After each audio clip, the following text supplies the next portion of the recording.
Hello world. We're riding our bikes up to the KTX station that's nearby our house. We've got about a 15 or 20 minute bike ride. We're gonna go check out some historical sites and scenes. Yeah, so here we go.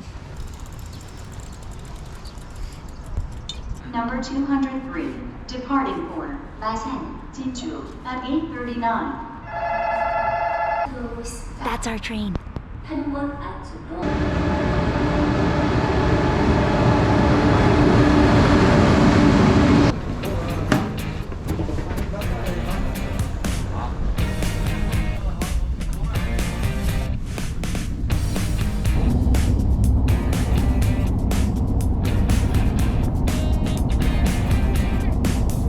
All right, we made it to Jinju and we're at the tourist map and coming up with our first plan.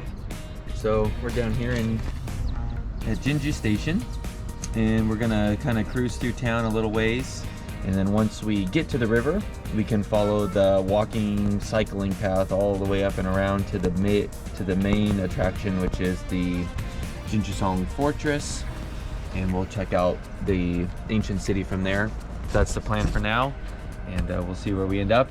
And behind us, you can see the Jinju Station is super cool. A lot of times in these historical cities, they will build the station in the shape or the form of an older style temple or older style government building and things like that. So this one's really pretty, big open courtyard, and we're really enjoying it. So we're gonna go find a bakery and see what we end up eating there. We'll find something yummy. So let's go. This might be the most random store name that we've ever, well, restaurant name that we've ever seen. Yeah, we've seen to date. It's Meal Plan B, burrito and hot dog. We just found another name of a bar that outdid Meal Plan B. Yeah, we skipped Meal Plan B, and I'm certainly glad we did, because now we can go to Porn Pub. Let's go. In all seriousness, we did not go to Porn Pub, but we did stop by a bakery to pick up some goodies. We sat down at a little park along the river and enjoyed our baked goods before we ventured into the beautiful Jinju Fortress. We made it to the fortress, the Jinju Fortress. Check out that gate. Woo-hoo. Got our brochure and ticket. Yeah. We're gonna walk around here for, I don't know, a little while. Get some awesome pictures, find out about the history, but it's great weather. Let's go check this place out. Attractions in Korea are awesome. There are always signs telling you where you need to go and what you need to see. It takes all the stress out of planning. You can take a walk under the big pavilion. You can't walk on the deck, but you can walk down underneath, the columns and stuff. Nice and cool down here for sure. It is. It's a couple degrees cooler. Yeah, hot summer day, this would be really nice. Next, we stopped by Yugisa Shrine, which is a shrine that was created for a woman who sacrificed her life for Korea during a Japanese invasion in 1593.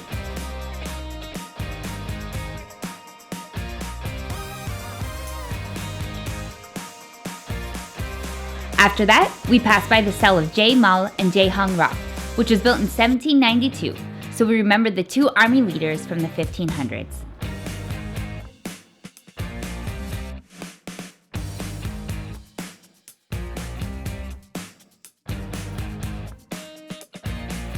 Finally, we stopped by the Yugisa Temple and Yugisa Shrine. The shrine was built in 1607 to remember those who died during the Second Battle of the Jinju Fortress. The temple was built as a place where monks were trained to defend the fortress. On the 21st, there's a festival. Do you have a lisp? So we've been walking through the Jinju Fortress and it's been awesome. Yeah, So- we're about halfway through. It's a little smaller than I thought. It's only about a half a mile across.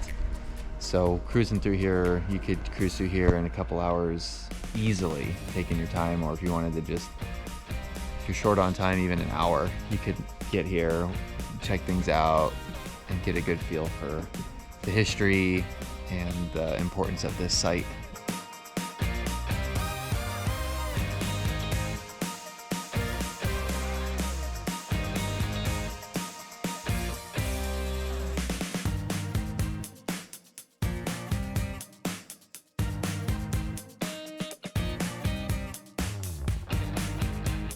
So these scary looking monster demon guys are here to keep the evil spirits from entering into the temple. So there's 2 on this side and there's 2 on the other side. And they're so cool looking. But yeah, their eyes and their hands and their body features are overpronounced to make them more spooky and scary to the evil spirits.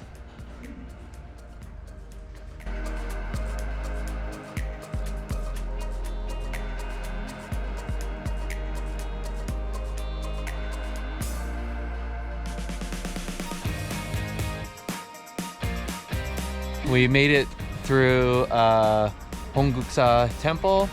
Right there. Yeah, the biggest temple in this fortress area, and it was really neat. It was really pretty. Yeah, you'll have to check out some of the scenes here and see for yourselves. We're heading up the final staircase. Up to the pagoda up there, and then we're gonna head out and try to find some traditional bibimbap in Jinju. The Jinju Fortress is worth the time to go see. Not only are there temples, shrines, and monuments within the fortress, but the Jinju National Museum is also located there as well. The fortress is open from 9 to 6 and costs 2,000 won, or about $2, to get in. Many of the plaques and signs have been translated to English, so you'll be able to read all about the history of this site. The museum also costs 2,000 won, but check the museum's websites for its hours of operations throughout the year. Hopefully you'll make it down to Jinju to see the fortress yourself.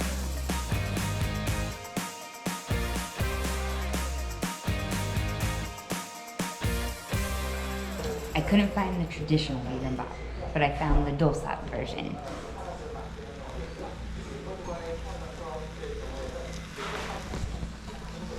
And for the record, every time we try to find bibimbap in Korea, we can never find it.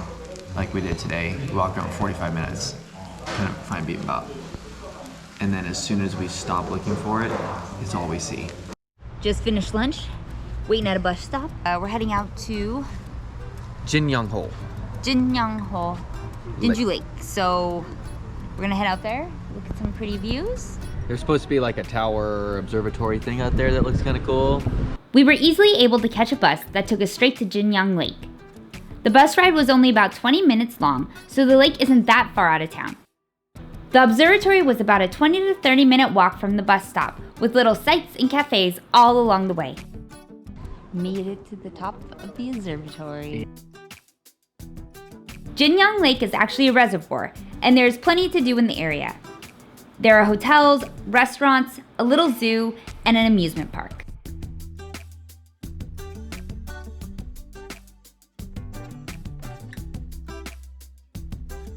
We had a few hours left before we needed to catch our train back to Changwon. We decided to head back to the Jinju Fortress area to climb a small 137-meter hill called Sunhaksan that looked to have a great view of the city. Yeah, made it all the way up. Yep. What, 25-minute walk? Yeah, it wasn't that bad. It's Definitely nice. worth it though, because you can see everything.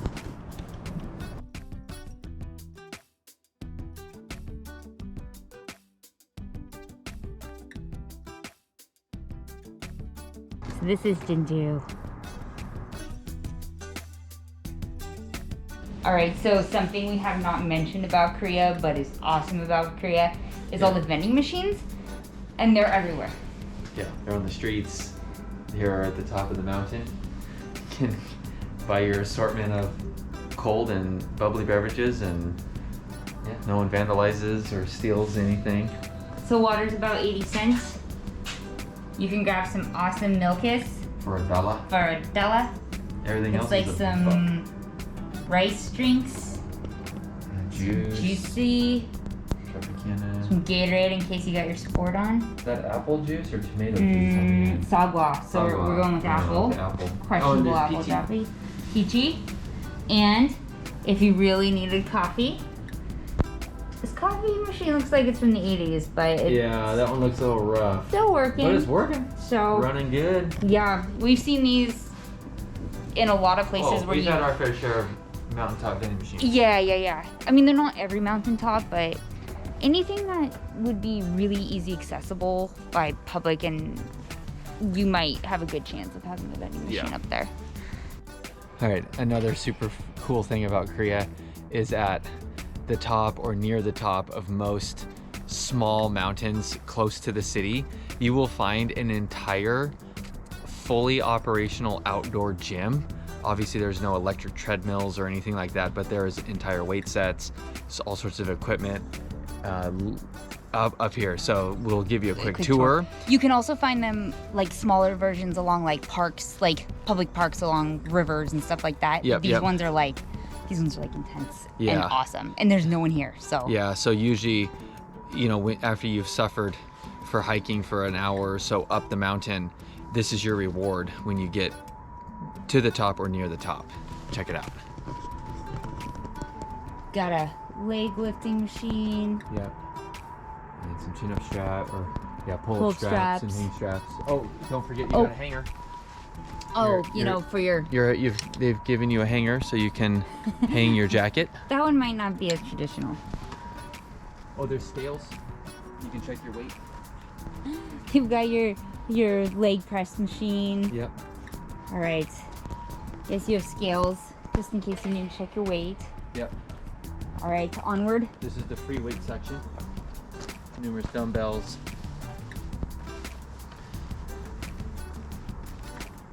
There's rope pulls. Oh, bent tree press. Or that's a squat bar. Squat bar. Squat bar. With the tree being used. Yep. You got your sit-up platform. Yep. Hamstring stretcher. This? No, this. That's, you put your leg up there. Oh, I didn't know that. To stretch out your hammy. Oh, I need to start using that one by our use house. That one. Yep, yep. All right, you got definitely some more bench press, which seems to be the hot. Oh, and the pads. I mean. Yeah. Somebody brought those from home. Those are pretty awesome. And then parallel bars. Yes, we actually know someone who does parallel bars here. Yep. And then you got your free dumbbell set. Yep. Full sets of dumbbells. And like legit, they're used. Oh, and look, there's a mirror. So you can make sure your form is right. You gotta. That's the outdoor gym. Yep. And you just come and use it. Show up. Mhm. Yep. There's one by we do running by our house, and there's one that Casey used on Monday. Yep. Still sore. We'll get better at it. Good evening, world. All right, we made it back to Jinju Station at 7:45 for the 8 o'clock train. And we've got the beautiful nighttime view of the new Jinji Station building. Very, very pretty. Should be home within about an hour, all the way back to our apartment, so it'll be easy. Yeah, so that's the day in Jinju. Thanks for joining us. Bye-bye. Bye.